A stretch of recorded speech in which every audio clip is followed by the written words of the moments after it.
we have to ask very personal questions. These are things that we need to know in order to design an amazing house. And the more information I know, it only helps design a better house. Well, today's an episode I'll be looking forward to. Welcome, Scott. Thank you, Brad. Yeah, so Scott Jaffa, he is one of the masterminds in our Builder 20, and he's also the owner of Jaffa Group in Park City, Utah, and one of the true design build firms in the country. There's not, a lot of people advertise themselves as design build, but you're actually one that is a true design build. We have in-house architects, we have in-house contractor, we have in-house interior designers. So it's all in one office, and it is fun. Are you guys doing a lot of landscape? We are working with a landscape architect now on a project in Salt Lake, actually. And it just is blowing my mind what landscaping on a half-acre lot turns into. It's like building a house in the old days. It's amazing. I mean, it's funny. I was just at a project today before our episode, and the client would they have an owner's rep. This client has an owner's rep, and they're like, Brad, here's their budget that they're looking to stay within. And they were saying that because the property's so big, we have to be careful because the landscape could actually take the entire budget for the entire project, let alone the construction, Oh, 100%. Yeah. Easy. I mean, we were working with a $200,000 budget, and the first run through I got from the landscaper was $400,000. So, but we can scale back a little bit. It's amazing. I think that's a testament to you, Scott, to you and, the program there at Jaffa Group is, I've been fortunate to see your projects. I know we've, been colleagues now for 7-8 years that I've been part of the Builder 20. And, I credit, like I mentioned before getting on this episode, there's a lot of personal growth I've had. There's been a lot of growth with my company that I attribute to you. And one thing to you specifically, Scott, one thing that I really love about the Builder 20 is they do these SWATs and so for those listening, the Builder 20 is a mastermind of roughly 20 builders around the country. We don't compete, Scott's in Park City, Deer Valley, I'm in Scottsdale. And we share financials and, how we run our company and strategies and, different hiring practices. And you came down with 4 others and you evaluated my business for 3 days. And I know that was a big commitment for you to step away from your business. And, that was really the turning point for me. So, I'm excited to have you on because there's a lot of, feedback you gave me, Scott, that has made a big impact on us and our team. And, I really credit to the growth we've had today. So thank you. Oh, it's my pleasure. And really, Brad, working with you and going down there, I know I've said this before, I learn as much about my business helping you as you do me helping you. So I love collaboration with very smart, driven people with a great aesthetic, and you're all of those things. So thank you. Well, talk to this, when I look at my job, it's really tough to perform as a contractor, right? I think there's a lot of things that I balance. You're kind of taking everything. We just touched on this. You're doing landscape, you're doing interior design, you're doing architecture and construction. When you look at that collectively, yes, there's a lot you have to understand about a project and how everything feeds off each other. What are some of the pros of managing all 4 of those elements in a build? Well, let me back up and say I keep my products down. We can do 6 to 8 houses a year because that's what I can keep track of in my brain. When we do more than that, it's very hard for me to remember everything on each specific job. And to me, that is very important. No matter what job I walk out to, I need to know everything that's going on. And if there's something, it pops up and I know exactly what that is. But to me, having one person involved from the inception to the completion is so important. Then you have the same detailing and the same design that just follows through. And it's a feeling you get when you walk through a house that it should be, you shouldn't be able to perceive it. It just should be something that makes you feel really comfortable in a space that everything just flows and works together and it all comes together.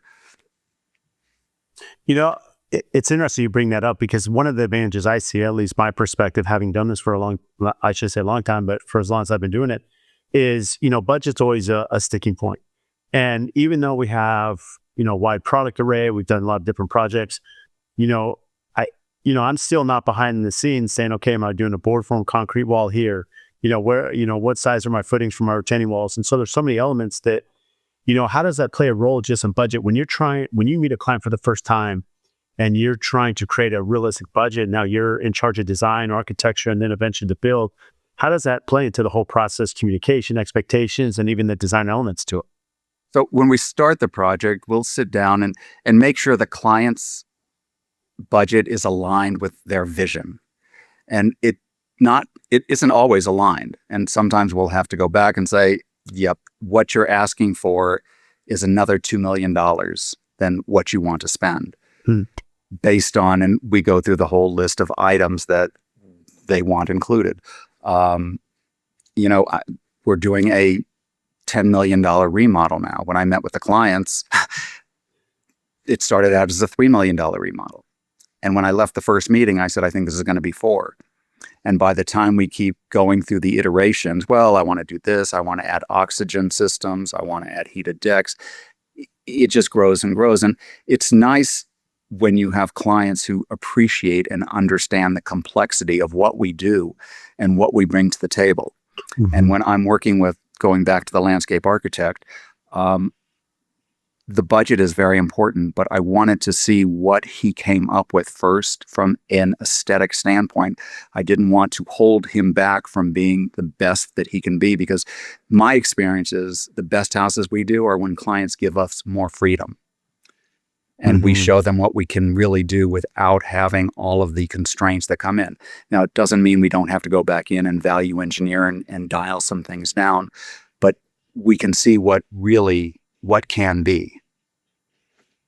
When you're speaking about budgets, Scott, and as you're, if I'm a new client coming in and interviewing you and I've, seen your product, are you trying to understand the total value for the project and portioning like, hey, this portion would be architecture, this portion is for interior design, this portion's furnishings, right? This portion is for the build. Are you getting kind of a holistic all in? Is it kind of separated between the 4 different, elements there? How do you communicate that effectively for the client to really understand, what it's going to cost for them to do a build? So I just got off the phone with a prospective client, and he has $10 million that he'd like to have the entire project, land and furnishings and construction and architecture with land together. Okay. With land. Yeah. So, the way I explained it is once we find the lot, whether it's $1 million, $2 million, we'll take that off. And this is what we have left. Then I'll meet with the designer based on the program and how big the house is. And I'll know how much money we need for furniture. And then I'll know what we have left for construction to see if we can give you what you need based on your program. But everything sort of layers on top of everything, and it all has to sort of integrate. To me, the most important thing is finding that most amazing lot that you can find to work within your budget. That is, you can't ever duplicate views or location. And then once you have that, to be able to take advantage of the different views, the way where the sun rises, where the sun sets, how we're doing overhangs, decks, driveways, orienting the rooms and the spaces. Every project is so fun because it is brand new. And it's like having lots of children. You get to watch it like being born and then growing and growing, and then you get to turn it over and let it go out into the world and become its own. And it is, I am so blessed to be in the profession that I am in. And it's interesting you bring that up. I think what's unique about the land aspect, because that's a whole nother element, right? I mean, there is, to your point, a lot of value when, if it's a great lot. I look at Scottsdale, if we have a really good lot with good views and we can really optimize, and, we have to take into consideration the layout specifically because it's so hot, right? Where the, house faces west or south it makes a really big impact on our designs. But one thing that's tough for you, Scott, is, look, you're building in Park City, Deer Valley. It's exploded. Like the last 5-6 years since COVID, you're developing all through Deer Valley. Pricing is so high. How has that changed these expectations with clients that are coming in, trying to look for lots of views, because land can blow the budget overall? 100% the land can blow the budget. And in some instances, it does. But my direction to clients is, let's scale back the house if we can. Let's build a smaller house. but let's go all out for the lot, because I can design anything and take advantage of anything and overcome any obstacle in the way, whether it's a neighbor, whether it's a view, a water tower. I can design the architecture to ignore the negatives and take advantage of the positives. What I can't do is create a view. But what's interesting, from where you build to where we build, we will have days where we have 100-degree differential from the inside to the outside, and That's crazy. making sure that the client is comfortable when they're sitting next to a window and it's below zero outside is so important. So the products that we select, whether it's materials, siding, stone, it is so important on how we put it all together so that the house will last for 50, 100, 150 years. The building science, it's interesting you bring that up because, some of our team of, architects and engineers, I shouldn't say they do, but, the reality is we're trying to be considerate of, 115, 110 degree day in the summer, keeping the house at 75, right? At 40 degrees. I mean, we're not 80 or 100 like you. And so there's a stark difference there. Right. But again, building the smallest house with the best insulation we can, whether it's exterior rigid insulation, we do cold roofs with insulation on the roof, and spending the most money on windows that the budget will allow. We are already so far down the road of making sure the house is comfortable and will last and deal with all of the dryness, the temperature swings, the cold, the hot. It's, in one day, the materials on the outside of the house can go from below zero to, 150 degrees when the sun comes out. So the expansion, contraction, and I think that's what I love what we do, Brad, is that not only do I think about making something look good and work well together, but does it function? Is it going to last? Are these materials going to work together? It's constantly going from my left side of my brain to my right side of the brain. And I'm constantly with clients, always changing hats. Whether I'm talking about as the architect, the designer, the builder, every day is a new day, and it's fantastic. I think you give some great perspective, Scott, because when I look at, businesses that are successful, as I've interviewed them on the podcast, as I've networked with them, they find a really important way to bring value, right, to the end client. They bring value. And that value can mean a lot of different things. I think for you, what's pretty rare is you're like, look, I even will advise the client to spend more on the lot, knowing that could shrink the size of the house, which changes the fee that you're going to get on the build. That changes the fee you're going to get on the design, because maybe, again, not to get into your business, how you do it, but a lot of designers and architects are going by square foot. And so it impacts maybe your paycheck. But what's interesting about that as a client, hearing that, if I were your client, I'd be like, what, Scott really cares about me and about my end result. And he's going to maximize this, even if maybe I'm not doing a 5,000 square foot house, maybe it's 3,500, but I'm still going to get this optimal lot. And I think that's just a valuable way that you communicate, which really shows the client that, hey, Scott's on my team. And just for me hearing that, I'm like, it'd be really easy for me to partner with you. And it is a team effort. It's a win-win. Clients are 100% a major component to the team. Take the money aside and that they write the checks. They are an integral part of what we put together and how we do it. And they've got to be on board with everything. And that's, it's a blessing and a curse at the same time, trying to sell on why something is better and showing 3D drawings and putting materials in the drawings and the renderings so that people that aren't in our business can understand what we're trying to accomplish and do it. And to me, one of the greatest things is when clients walk into a house that's finished and they walk in, it's like, wow, I had no idea. I didn't know you were doing this. Yeah, because they forget. I mean, the hard thing for clients is they may look at something 2D or a sample in your office, and you're a visionary. Like, you can see it, you do this for a living, but it's really hard for clients to see that end result. But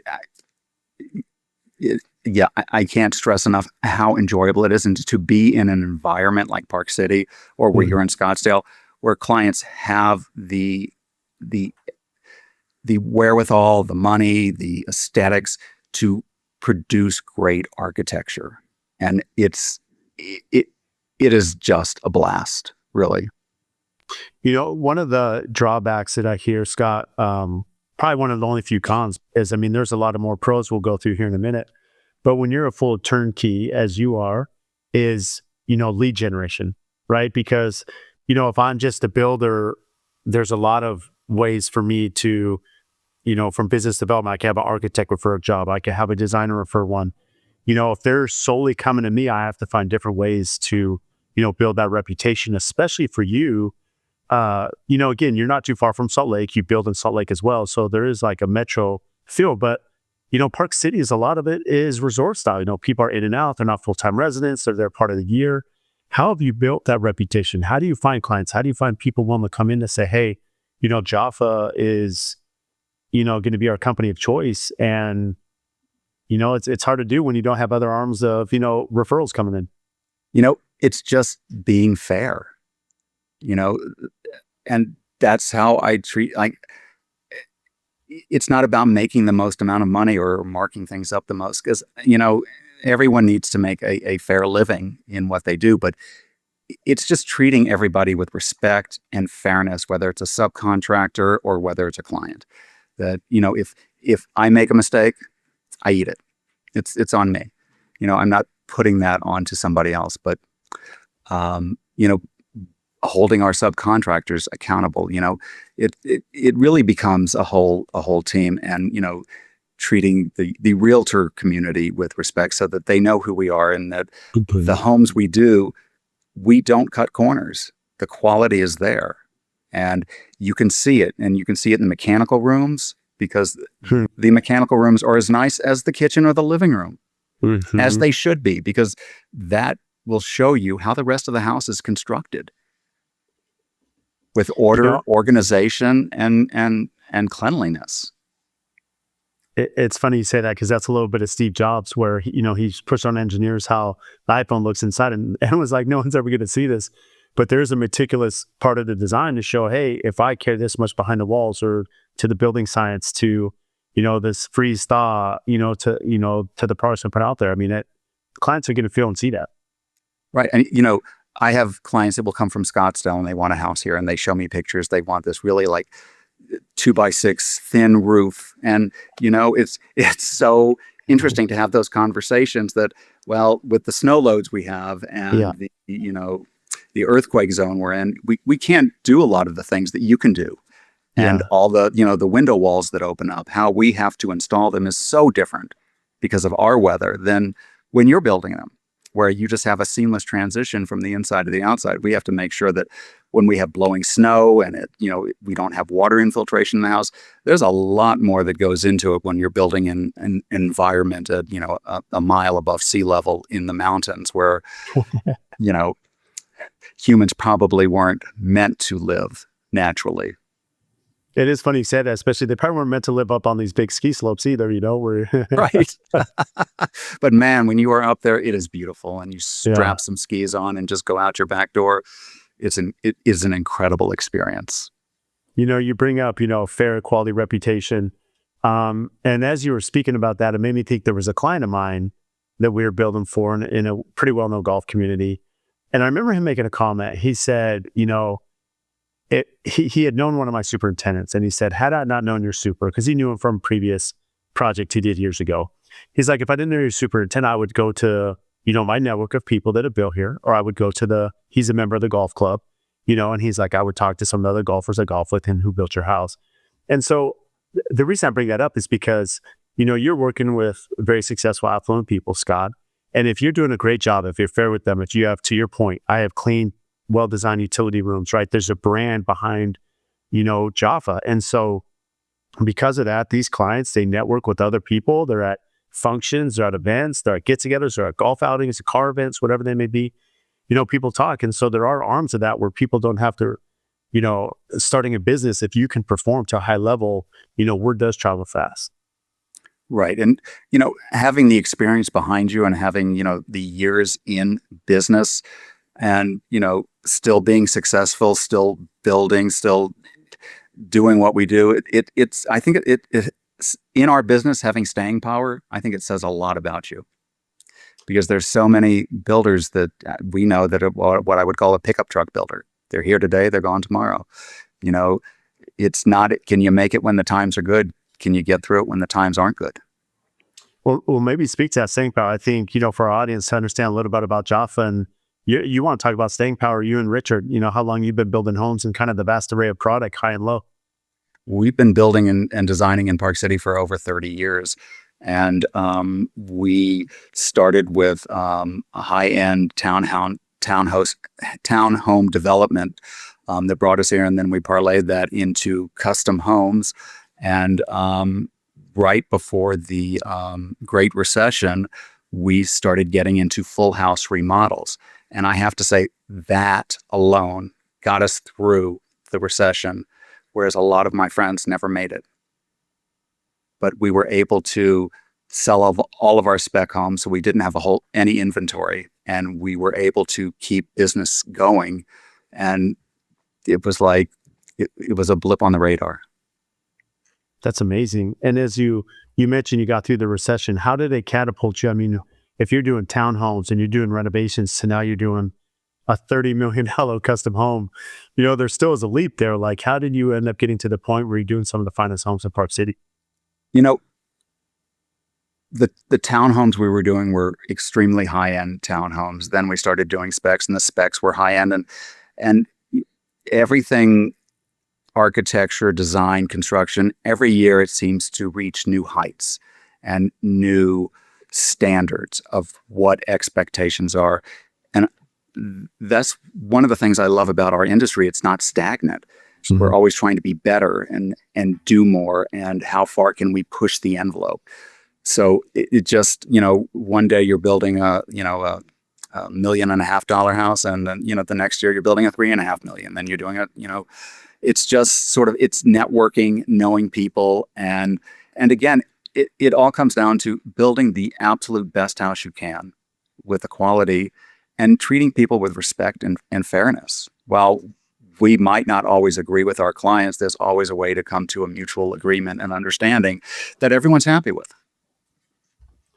You mentioned that, just how these things may come up with a client and how you resolve concerns.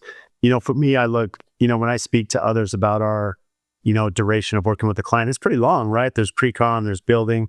So for me, it could be 24 months, 36 months, a lot of times longer. You, in a lot of cases, even longer than that, because you're from front to back. 4 years, 5 years. I would say at minimum, most of your projects are at least 3 years. I mean, most of them probably 4 or 5. How have you refined communication skills, expectations? It's hard to set all the expectations, all the communication, because relationships are hard. A lot of money is being spent. It's really hard to catch every little thing. It's, at your first consultation. When I meet with a client for the first time, to me, signing somebody up, it's like a marriage. And to me, the personalities are so important that we're going to have to work together for many years. Do you understand me? Do you like me? Are we on the same plane? And sometimes we are, sometimes we aren't. But it's nice to know that up front versus later. Yeah. And it's an interview process on both sides. You want to make sure that this is a partner that's going to help you produce an amazing home for them. And I think it's always having as much communication as the client will allow you to have, and ask as many questions as you can. The more I know about clients, the better I am. Like, if a client is 100% transparent and honest when we first meet about their budget, their intentions, the house 100% will be better, versus if I get spoon-fed and they keep increasing the budget, then instead of starting out with a holistic budget of X, it's X plus, plus, plus, plus, which is a very different product. Mm-hmm. But man, I have relationships still with all of my clients that I built houses for. I can get on the phone and call any of them. Hey, can I show your house? And I know you're the same way. And I think that just goes a testament to what we do and how we respect our field, our subcontractors, and our clients. That says a lot about you, Scott. And it's funny, as you were speaking about just, how that consultation and getting to know the clients and wanting to know every detail. I had a client interview me, and this was a couple of years ago. And, you kind of go through the sales pitch and, as we're kind of not interrogating, but investigating each other in a way to make sure it's a good partnership. And the client looks at me, he's like, Brad, this all sounds great. When will I hate you throughout the build? And I thought it was an interesting, It's a good question. Yeah. And it really made me think, what are the pain points that clients have from your experience doing the full turnkey? When do the clients, what are these moments that the clients have the most pain? Is it design? Is it budget? Is it construction towards the end? When have you seen that to be the most difficult to maybe get them either to engage or sign to start that relationship or to sign off? There can be pinch points at every part of the process. At the very beginning, in the middle, at the end. What is important is again, communication, making sure the client is on board and understands everything we're doing every step of the way, and going through and making sure that they understand. We do walkthroughs once all the electric outlets and lights are installed.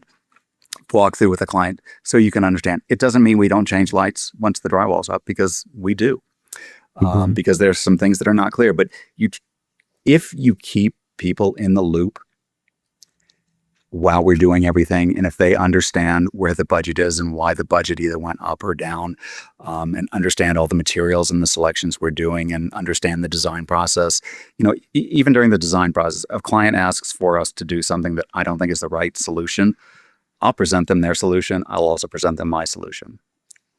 I'll tell them why, the pros and cons to each. At the end of the day, it's their house. I want them to be happy. It does not ever have to be a monument to me. Whatever I build and whatever I design, it's going to be beautiful, no matter what the client's program says. But it's interesting at the beginning, from what I do, because I'm the architect, we have to ask very personal questions. Yeah. And it takes some. I've caught some people off guard when we're talking about toilet rooms. Do you want separate toilet rooms? Do you shower together? Do you bathe together? I mean, these are important things. Is your room a retreat, or do you just sleep in there? There's so many things that are important. We've done a husband's room because he snores. Yep. That's adjacent to the master. But these are things that we need to know in order to design an amazing house. Mm-hmm. And the more information I know about how somebody lives, how they interact with their spouse, how many kids they have, how close they are, it only helps design a better house. Yeah, it's interesting. And I think at the core of that, a comment you made, Scott, you said, this isn't a monument to me. In essence, it's the ego thing. You're like, I don't have an ego. I know I'm very confident in my skill set that, depending on clients' design aesthetic, on their, again, how they're going to be living. If you got to go, we had a client that, to your point, they had an office off of the master suite with a Murphy bed. So when the husband's storm really bad, that's where he goes. But point being is, Scott, like you mentioned, you don't have an ego. You have a way to deliver on the client's expectation, and you're pretty confident about that process, which says a lot. And everything we do in our office and in the field, it's a collaboration. Design, it's a collaboration. We get together in the back. There are so many things that people that are younger than me bring to the table, and people that are older than me bring to the table. And sometimes I can't see everything. And it's so nice to be able to sit there and not have egos get in the way. That what we're doing, we're trying to produce the best house for the site and for the client. You mentioned that, a good client is somebody that has, of course, a realistic budget, right? They kind of understand what they're going to get into there, and you're going to help them, with that vision. You mentioned that, allowing you as a professional to kind of perform, and, they're hiring you for a reason because you're the professional and the consultant there. What can a client do to be more prepared to come in? Should they be, have inspiration? Should they have a good idea of, you mentioned how they live day to day. So of course you can ask some questions about that, but should they maybe research room sizes or tour homes to kind of get a feel what are things that have made things very successful from the beginning with a client that seems to know what they're doing or getting into? If we have images, whether they're on Pinterest, whether they've torn pages out of a magazine, and we can understand what they're looking for, one of the most important things to do for me face to face with a client is the program with a husband and wife, because sometimes what they don't say and how they look at each other tells me more than what they do say. And that is so helpful in putting the house together. And then I sort of understand the dynamics. And the more time I can spend with them together, I can understand what's important to him, what's important to her, and how to put it all together. And again, it's learning as much as I can about an individual. It's like speed dating in a very brief time. So, I mean, the speed dating is really interesting because you are, and what's hard, how do you vet clients now? I mean, do you feel a lot better to read someone? It's always hard to tell at that first meeting, but from earlier to your career as to now, how have you mastered, I shouldn't say master, but how have you bettered yourself, in vetting a good client and know this could be a good project? That is a very difficult question to answer because I don't know. It's a feeling, and it's a gut feeling. And there's a lot of things in life that, you just know. You feel it. You can tell by the questions, the tone, the questions they're asking. Budget is very, very important, but it should not be the most important thing. It should be up at the top, but there's so many other things that come into play to make a great house that money should not be the driving factor of everything we do. So it's nice to have the freedom and the trust to put together something and then to start maybe dialing back if we've extended the budget. Or, my experience in where we build and what we do is once we create something that amazing and we can show a client in 3D models and walkthroughs and video fly-arounds, they want it all and they can figure out how to make it happen. And that's why building in Park City is such an amazing location, because people come here because they want to be here.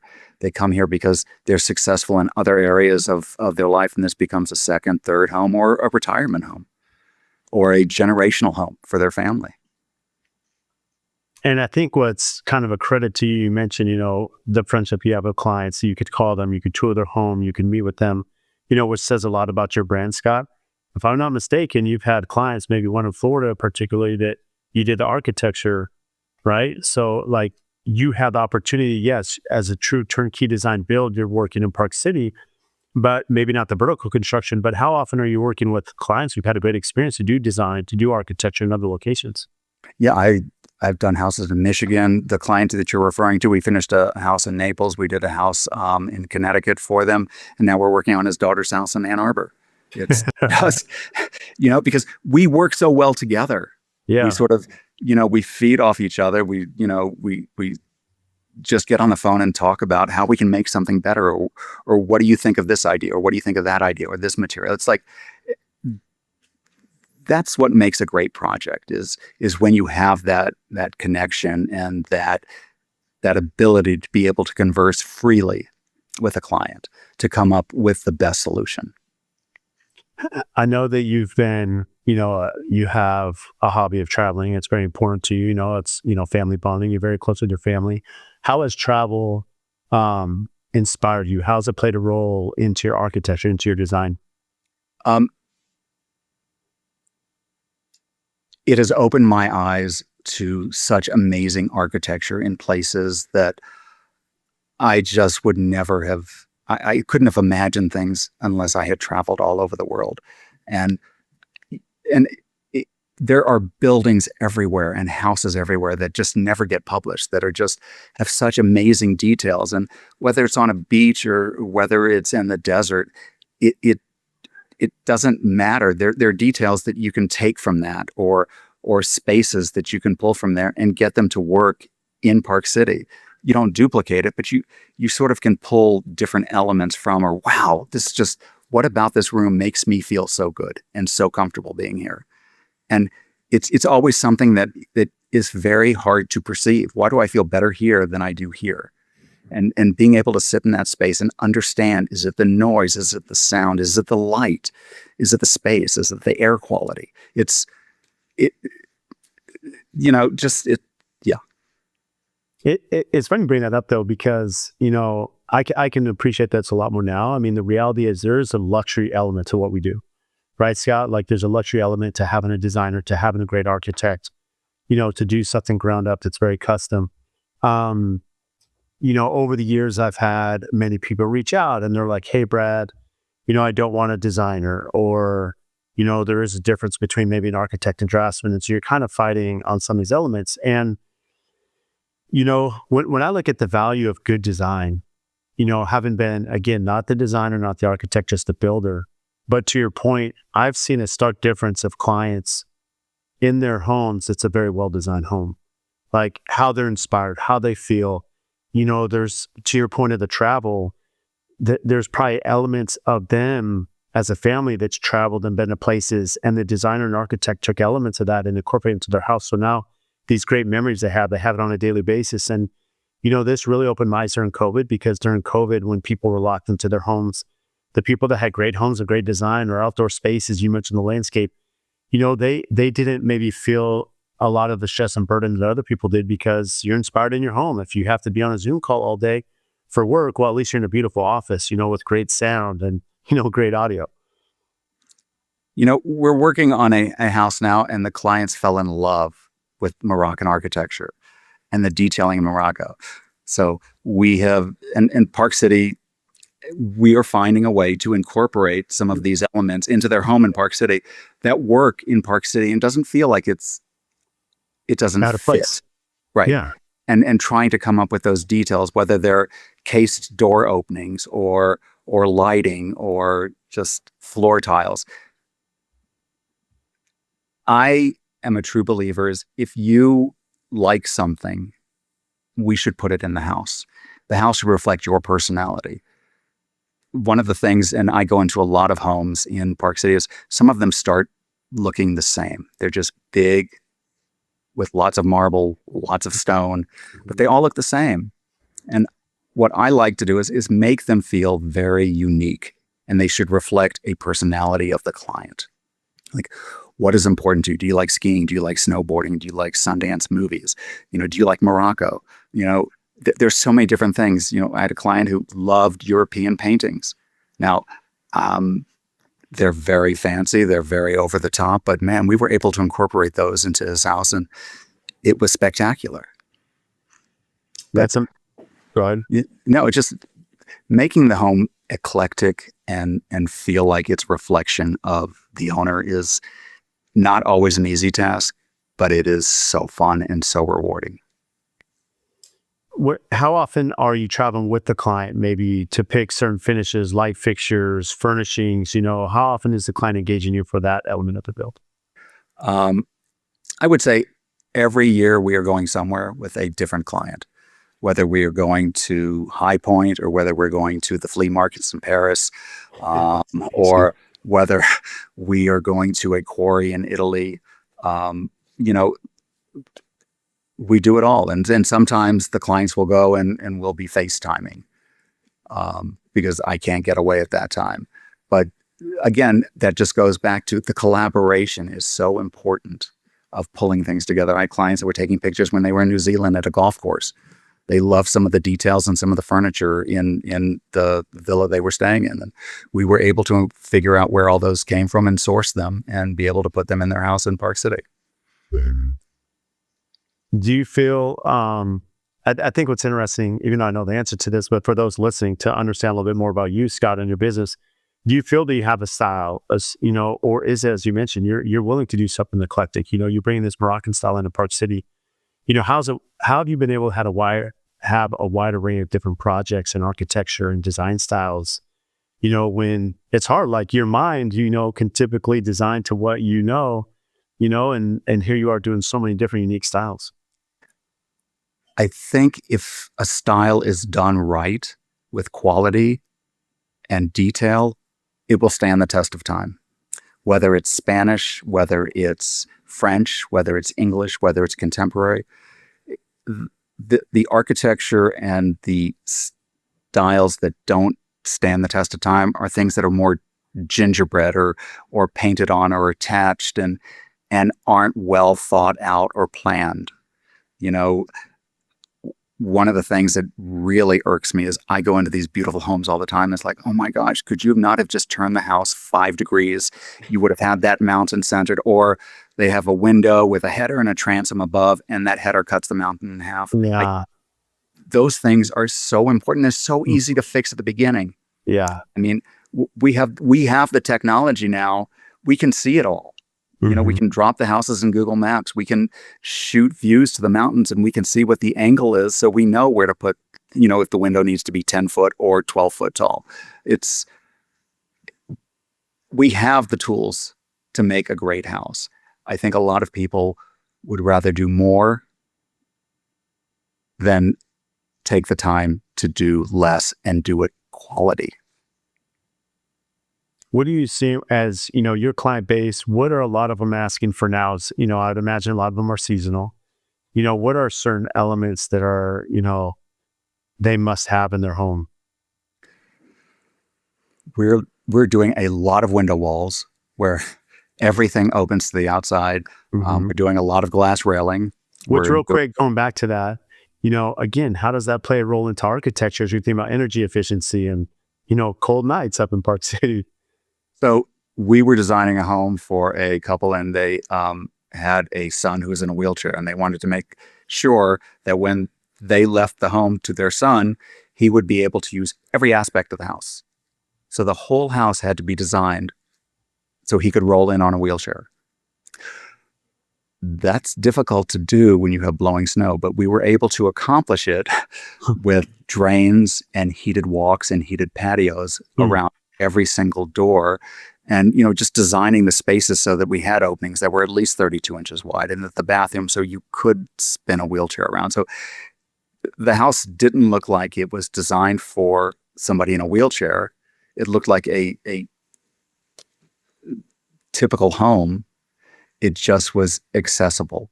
And that meant every garage had to be the same height for an accessible van. So he didn't feel like this is your garage at the very end.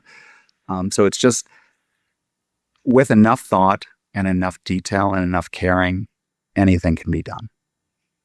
How do you handle hiring? Because being involved in, call it, 4 different businesses, I mean, you have a lot of people that are just landscape architects or designers or architects or, builders. You're doing all four, talent, people, culture, hiring. I mean, there's so many elements to that.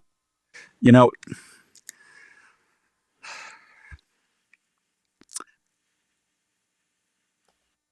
everyone is teachable. So education is never as important as taste. You can't teach taste. So whether somebody has a design background or an architecture background is not as important as their aesthetic.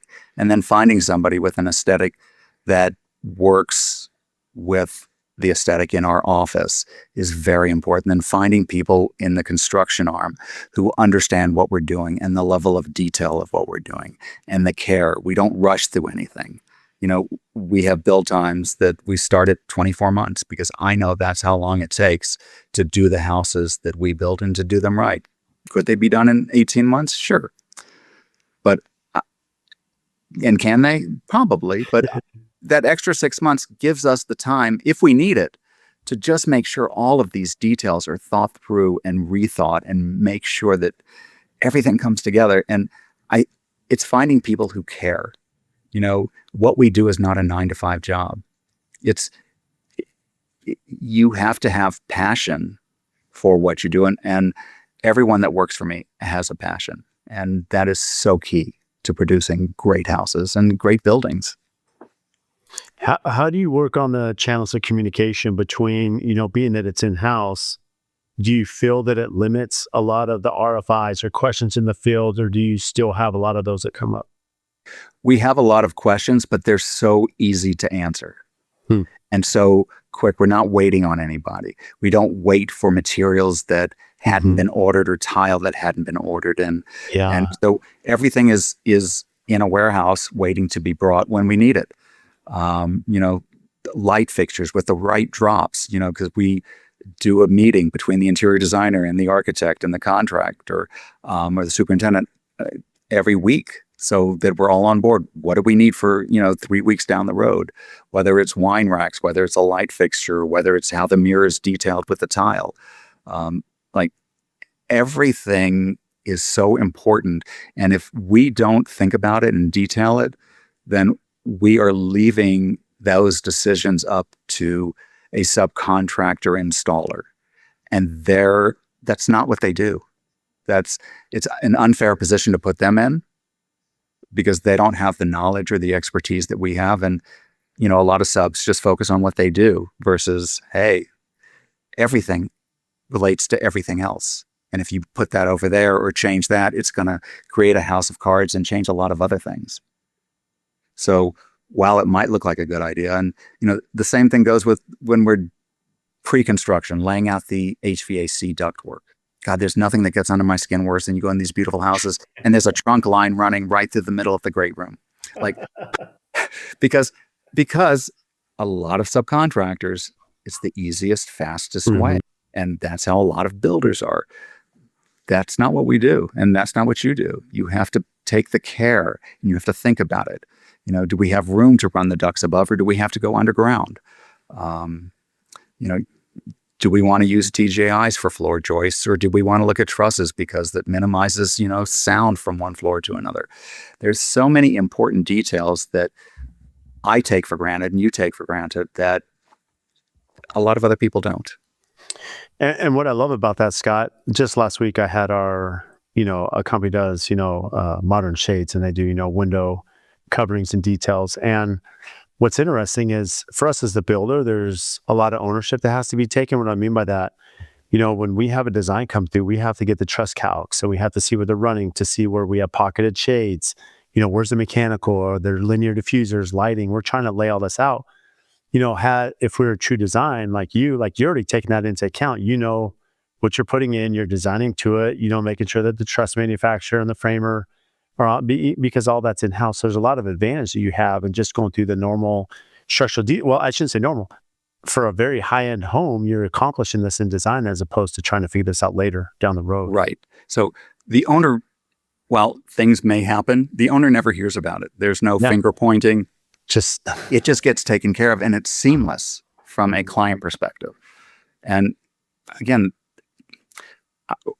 we work with people that are so successful in their specific fields of business that they know what quality is. They know when you've cut a corner.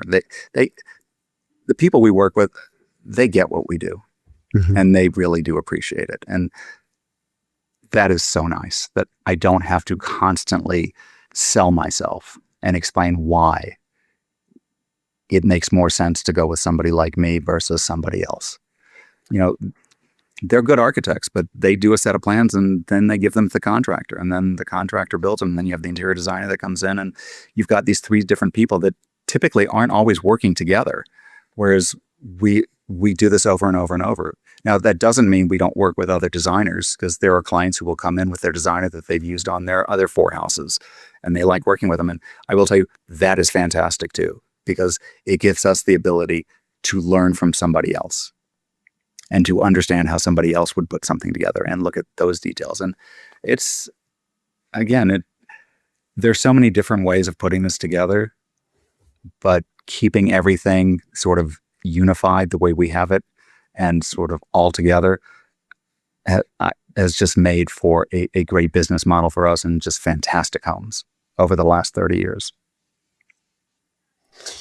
What's interesting is I would imagine the manufacturers love you. And the reason I say that is because, for maybe a window manufacturer or a tile supplier, they're trying to sell to the builder, knowing that I may not make all the decisions. They're going to the designer, and the builder can VE it out, or, pick their own vendor, same as architect. How is that giving you the upper hand or build relationships with the product side of things, knowing that, hey, if I'm meeting with Scott and the team, and they're a believer in our brand and product, there's a high likelihood they're going to specify it and then install it. It's the full approach. And it really is about the relationships that we build.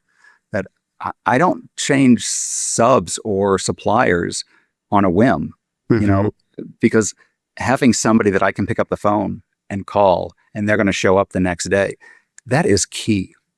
And that is built over years and years and years of developing those relationships.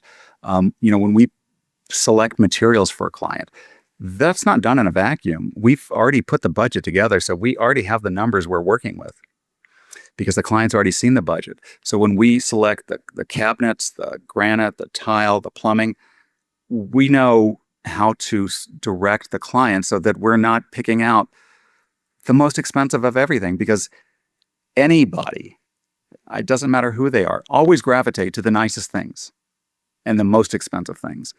And it's human nature. So Yeah. our job is to put the things together, and it's not how much you spend, it's how they all work together and come together.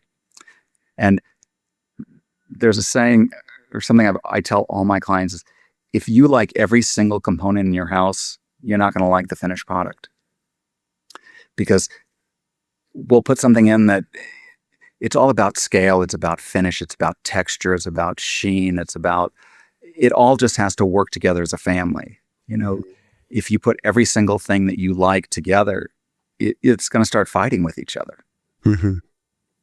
And again, developing that level of trust with your clients, that you think this is the right decision? Yes. Mm-hmm. Or I've had clients who'll say, do I really need to spend this much money on a chandelier? I do. And then I explain the reasons why. Mm-hmm. Because I don't think you always have to spend a lot of money. Sometimes you do. It's a trade-off everywhere. There's pros and cons to everything we do. And again, it's communication and explaining it.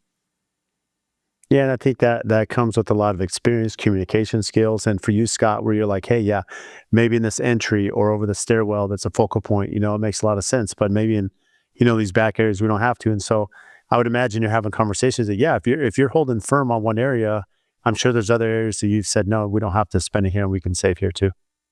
And, every client has different specifics and hot buttons. I had one client, she didn't want any marble in her house because she didn't want anything to stain. I have other clients, they wanted a white marble kitchen because they love the staining. They love the patina that they get when they're cooking on marble, and it starts looking broken in and lived in.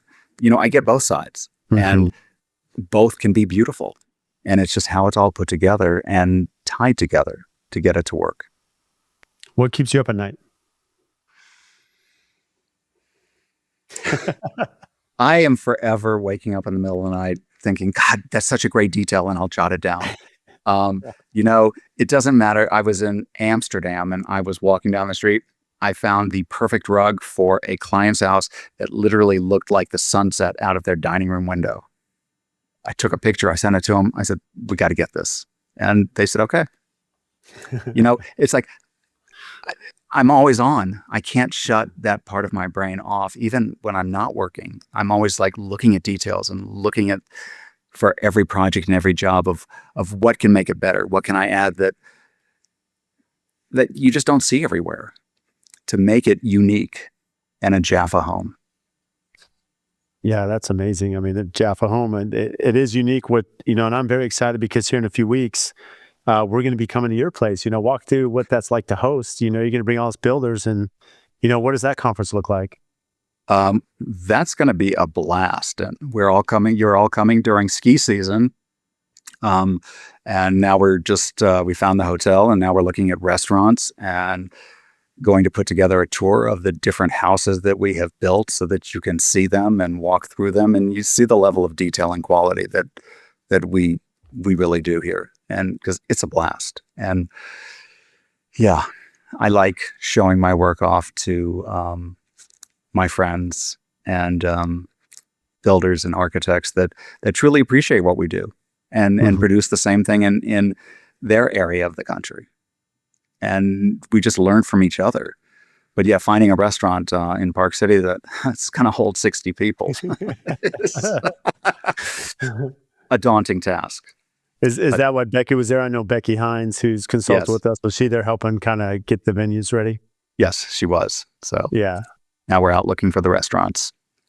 Yeah, it's funny because we've had, fortunately, we have a great group. We have, we're full. We're at 20 builders, and we've had many others reach out, be part of the group. And, on paper, you're like, yeah, if we had a few more, like, does it really matter, because now you have some more experts. But when you're hosting, to your point, Scott, it's a little bit different when you have 20 companies and then you maybe have a few business partners and you have a spouse or significant other, 60 people to get on a bus to tour, to go have a restaurant. It makes it really tough to field that many people. It does, but you know what? It's fun. It is fun. We all have so much pride in what we do, and it is such a pleasure to show off our work to you and to all the other builders. Yeah, well, we're excited. Well, Scott, what do you do for fun? Ski right now and travel. We just came back from South Africa with the Yeah, kids. how was that? Fantastic. Oh my gosh. I, I'm a city boy, and I got to tell you, that was so incredible. I can't wait to go back. Wow. What did you do in South Africa? Um, we went up to Victoria Falls, which were just incredible, where you can like literally be in Devil's Pool and hang over the edge of the falls, and then going to a safari and a tent camp and just waking up every morning and just you see a cougar just like laying there, like feet from the Jeep. It blew me away. I had no idea what to expect. And then going to a place like Cape Town that was just so magnificent. I wanted to stay for another month. There's so many places to go see and do and hikes and yeah, and incredible. That's one of those trips. Always one day. I've never been to Africa, and I think that's definitely bucket list to get there one time. So, especially knowing you, who's well seasoned, to speak so highly of it. There are so many bucket list places. It's just like there's so many places. The world is so big. I'm down there. It's like, oh my gosh, look at all these places we can go down in the other hemisphere that you'd never think about. So, yeah, traveling, being well traveled. I am so fortunate to have had those experiences because they have made me a better architect and a better builder. I love that. Yeah. And I'll attest to that. For anyone listening, Scott, you guys do an incredible job, and you have an immaculate reputation. I have connections, as you know, to Utah, having gone to college there, even though I didn't grow up there. And everyone that hears your name, they speak so highly of you. So it says a lot about your brand and what you've done. And, I'm grateful to be connected to you. So thank you. Well, thank you. And it's been a pleasure getting to know you over these past 8 years, Brad. Well, And thanks, but you Scott. you do a pretty bang up job in Scottsdale. Those houses are incredible. I have yet to do a lazy river, but I will one day. It's a little bit easier in Phoenix. It is, snow country. Yes. Well, that's amazing, Scott. For those listening, where can they find you? Park City, Utah. Phone number is 435-962-0141 and scott@jaffagroup.com. Well, you're amazing. Thank you, Brad. Scott. Yeah, thank you so much for coming on the podcast today. So appreciate the time. We'll talk to you.